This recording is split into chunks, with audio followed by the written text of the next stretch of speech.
how do you really protect those immovable assets? And of course, real estate is the big one.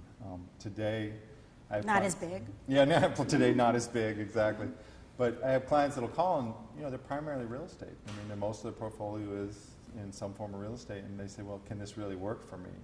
And so I'd love to, let's just start there. I mean, can it really work for somebody who's really got a lot of real estate or all real estate?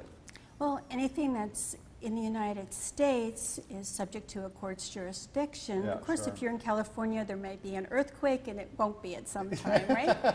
But in the meantime, we're here in the U.S. If you have real estate with equity, right. and we have fewer and fewer clients who have any equity, equity left. It's starting to become less of an issue, but you don't want to leave that for a creditor. Right.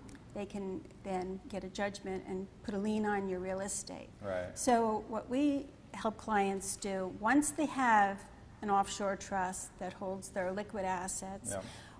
we help them with the offshore trustee find an offshore lender who will lend them a large percent of the equity that is in the U.S. Right. Now, if they could do that with Bank of America, with any lender, yeah, any sure. lender. Sure. But if I have $1 million piece of property and take out a $900,000 mortgage, what do I do with that $900,000? Yeah, right.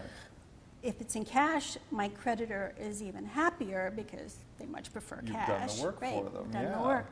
So if they have their offshore trust in place, the proceeds of the loan would go into their offshore trust. Yeah.